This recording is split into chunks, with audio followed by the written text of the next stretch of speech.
समाजी रहनमा और मारूफ businessman CEO JK international construction company chairman wake up Kashmir Saeed Anjum Mughal से मिलने सेंटर प्लेट मुजफ्फराबाद पहुंचे तो मिर्ज़ा अख्तर इकबाल और इंजीनियर रज़ी वकार ने इस्तकबाल किया।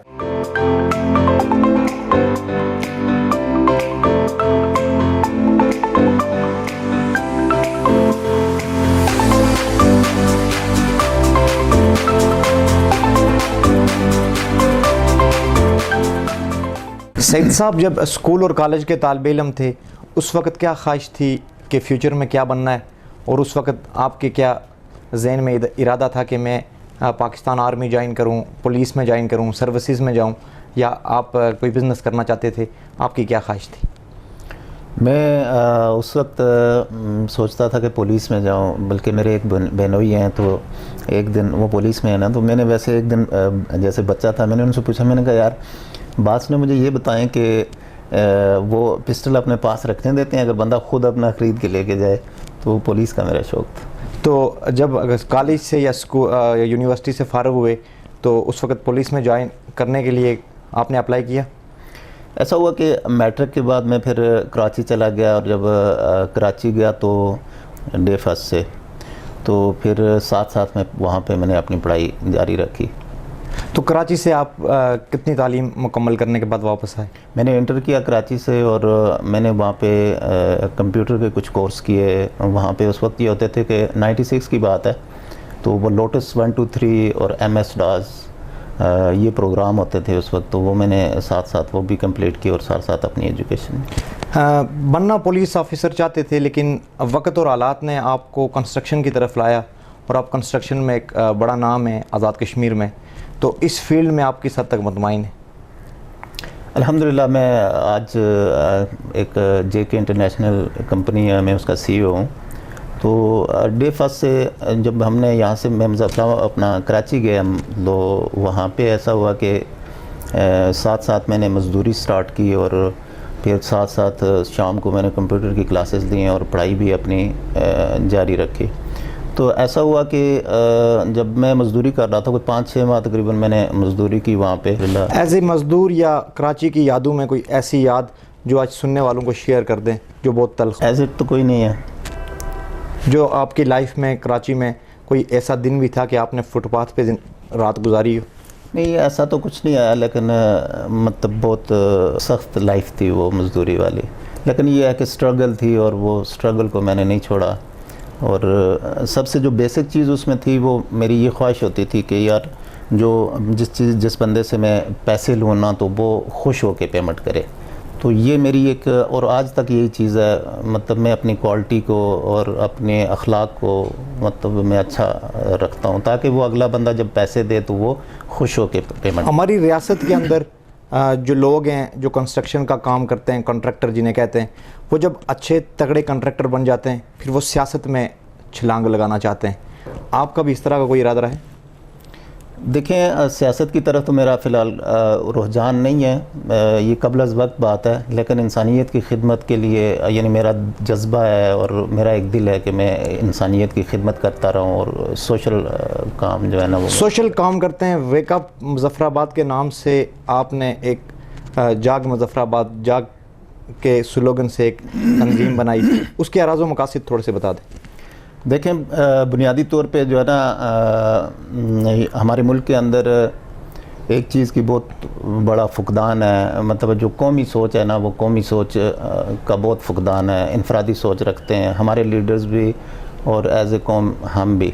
तो उसके लिए मतलब लोगों में कौमी सोच को डेवलप करने के लिए, मतलब इंसानियत की खिदमत के लिए और अवेयरनेस के प्रोग्राम्स हम करते हैं। तो ये वेकअप का जो नीलम दरिया के हवाले से जो तहरीक चलाई उसमें किस हद तक कामयाब हुए? वो काफ़ी हद तक देखें आवाज़ तो सुनी गई, लेकिन नीलम दरिया का ये था कि जब नीलम जलम प्रोजेक्ट लगा तो उसके बाद डाइवर्शन हुई।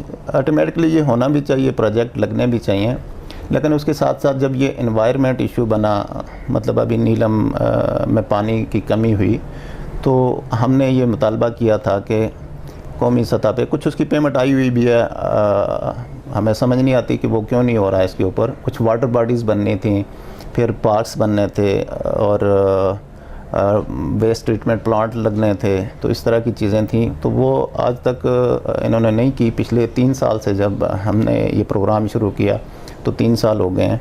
तो सुना है कि उसके ऊपर कुछ काम कर रहे हैं, तो अभी तक नहीं हुआ, लेकिन हमारी स्ट्रगल जारी है। आज़ाद कश्मीर की हुकूमती पॉलिसी से आप मुतमईन हैं? मैं ये चाह रहा था, मैं दोबारा यही बात करूँगा कि देखें, नौकरियाँ देने से सिर्फ ये होती है ना कि हम नौकरियां देते हैं, हम कहते हैं कि यार हम नौकरियां देंगे, तो महकमों के अंदर आगे जगह नहीं होती, और फिर ऊपर से जब आप मज़ीद नौकरियां या मज़ीद लोग उसमें भर्ती करते हैं तो वो महकमे के ऊपर बोझ होता है। तो जिस तरह ये है कि हमारे आज़ाद कश्मीर का 88% जो हमारा तरक्याती बजट है वो तनख्वाहों में जाता है। तो 5% आप ये समझ लें कि महकमाना अखराजात, तो 5% महकमाना अखराजात लगा के 93% ये चला जाता है, तो आगे 7% बचता है। सही। तो वो 7% भी इतनी बड़ी पेमेंट लेके, इतनी बड़ी तनख्वाहें लेके, यानी जो तनख्वाहों की माद में 88% जाता है, तो वो 7% भी नहीं लगता, और सालाना फिर भी 5 से 7 हज़ार रुपया हमारा लैप्स हो जाता है। कोई ऐसी स्ट्रेटजी है कि ये लैप्स होने से बच जाए? देखें आप, मतलब एक कोई मेगा प्रोजेक्ट लॉन्च करें। मेगा प्रोजेक्ट जब आप लॉन्च करेंगे तो उसके 2 फ़ायदे होंगे। एक तो ये है कि आपका वो जो नौकरियों का बोझ ऑलरेडी महकमे के ऊपर डाल रहा है, कम से कम नई जॉब्स क्रिएट होंगी। तो उसके लिए हमने वेकअप मुजफ्फराबाद ने इनको ये दिया था, वो हमारा जो मुतालबा था, हमारा एक देखें सोल्यूशन भी है साथ। तो हमारे आज़ाद कश्मीर में देखें बेबहा दरिया हैं, वो आप उनमें वाटर बॉडीज़ बनाएँ, उनमें आप फ़िशरीज़ का काम करें, ताकि हमारा फ़िशरी का महकमा जो है ना वो उसमें जॉब्स भी क्रिएट हों, और फिर आगे अगर फ़िश का काम हो तो हम यहाँ से, इतना हमारे पास पानी आज़ाद कश्मीर में कि हम पाकिस्तान से या उधर से लाने के बजाय फ़िश हम यहाँ से वहाँ भेज। आज़ाद कश्मीर के ज़िम्मेदारान यानी अवान इक़्तिदार में बैठे हुए लोगों तक अपनी ये बात आपने पहुँचाई? जी बिल्कुल, हम प्रोग्राम भी करते हैं, अवेयरनेस प्रोग्राम भी करते हैं, हमने कई दफ़ा एहतजाज भी किए इसके ऊपर। तो बस यहाँ पे तो ये है कि जिस हद तक हम कर सकते थे तो हमने किए हैं। फ़ारग वक्त मिले अपने काम से तो क्या आपकी हॉबीज़ है? बच्चों को बस इधर उधर लेके घूम, आउटिंग कि किसी शौक़ भी कोई रखते हैं, खेल का, किसी और चीज़ का? अपने स्कूल दौर में क्रिकेट खेला करते थे, आज भी बस कुछ उसमें क्रिकेट में ही दिलचस्पी है। वज़ीर आज़म आज़ाद कश्मीर को रियासती लेवल तक कोई पैगाम देना चाहते हैं? वज़ीर आज़म आज़ाद कश्मीर से हमारा यही गुजारिश है कि वो जो हमारा मुतालबा है वेकअप का, मुजफ्फराबाद का, कि नीलम झेलम की ये जो वाटर बॉडीज़ हैं प्लस पार्क्स और ये चीज़ें, ये हमारा जो ये एक मेगा प्रोजेक्ट है। और मैं आपको बताऊं कि अगर वो कर देते, उन्होंने नहीं किया अपने दौरे हुकूमत में, लेकिन अगर वो कर देते ना तो ये शहर सब लोगों का शहर है। मतलब ज़ाहिर है कैपिटल आज़ाद कश्मीर का कैपिटल है, तो सब लोगों का शहर है। तो अगर ये वो मेगा प्रोजेक्ट यहाँ लॉन्च कर देते तो मेरे ख्याल में उनकी लोगों के यहाँ बहुत। पाकिस्तान तहरीक इंसाफ की पाकिस्तान की कारकर्दगी और इमरान खान के विजन पर और उसकी हुकूमत पर आपकी क्या राय है? इमरान खान की दौरे हुकूमत में जो उसकी खारजा पॉलिसी है, मैं ये समझता हूँ कि वो साहब दौरे हुकूमत से या दूसरी हुकूमतों से बहुत अच्छी है, लेकिन इंटरनली सूरत हाल बहुत मायूस कौन है। और उसका जो विजन है, विजन तो बहुत अच्छा है, लेकिन उसका जो चलने का तरीक़ाकार था, एट अ टाइम उसने सारी चीज़ों को, मतलब करप्शन को भी छेड़ा, टैक्स को भी छेड़ा, मतलब उसका जो वो तरीक़ाकार है वो गलत है। आज़ाद कश्मीर में जो भी हुकूमत बनती है और जिस हल्के से जो लोग इलेक्शन लड़ने आते हैं वो इलेक्शन कैंपेन में एक नारा देते हैं। वज़ीर आज़म राजा फ़ारूक अदर ख़ान साहब जब वज़ीर आज़म बने तो आपको याद होगा कि उन्होंने कहा था कि टूरिज़म को फ़रोग़ देंगे, लेकिन उस तरह के इक़दाम नहीं हुए। आप क्या समझते हैं कि आज़ाद कश्मीर में टूरिज़म को प्रायरिटी बुनियादों पर अगर फोकस किया जाए तो चेंजिंग्स आ सकती हैं? बिल्कुल सदाम भाई, ये आज़ाद कश्मीर के अंदर टूरिज़म का इतना बड़ा स्कोप है कि ये मतलब ये मुल्क सिर्फ अगर टूरिज़म यहाँ पे अच्छे तरीके से टूरिज़म पे काम किया जाए तो मेरे ख्याल में हमें बजट की ज़रूरत नहीं पड़ेगी, ये इतना बड़ा स्कोप है। तो आज़ाद कश्मीर में आप ये देखें कि मुख्तलिफ़ दरिया बह रहे हैं, मतलब हमारे मुल्क के अंदर 4 मौसम हैं। तो दुनिया के वो मुल्क भी देखें, न्यूजीलैंड की तरह, मतलब या दूसरे ममालिक की तरह दुनिया के मुल्क वो भी मुल्क हैं जहाँ 6 माह दिन होता है और 6 माह रात होती है। सही। तो ये चीज़ें अल्हम्दुलिल्लाह हमारे पास तो 4 मौसम हैं, तो हम 4 मौसम रखते हुए अगर मतलब इसमें आगे ना बढ़ सकें तो ये हमारे लिए बदकिस्मती की बात है। तो ये चीज़ कोई बंदा ये कहे कि अगर हाँ ये बात है कि हमारे यहाँ ये हो कि दिन 6 महीने दिन और 6 महीने रात, तो हम कहें यार वो तो दिन ही नहीं होता, रात ही होती है, तो करें क्या। वहाँ 6 माह दिन होती है, 6 माह रात होती है, लेकिन यहाँ 4 मौसम लेके हम पीछे हैं, तो वो हमारे विजन की कमी है हमारे अंदर।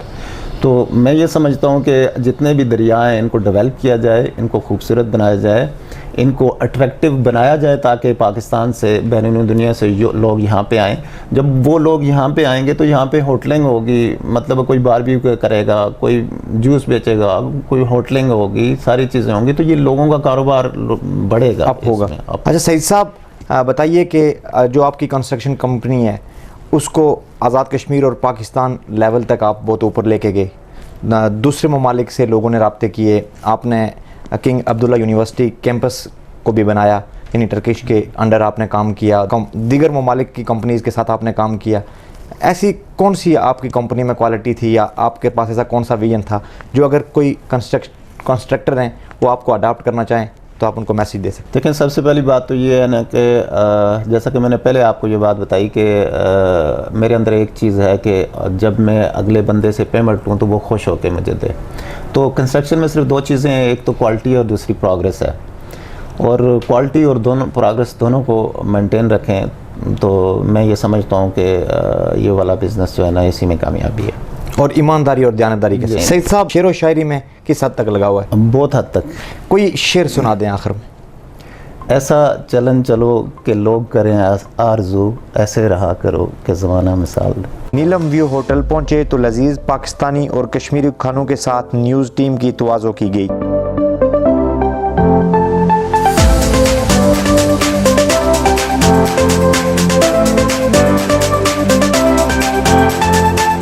नीलम व्यू होटल से ही न्यूज़ टीम को अलविदा किया और साथ ही साथ शुक्रिया अदा किया।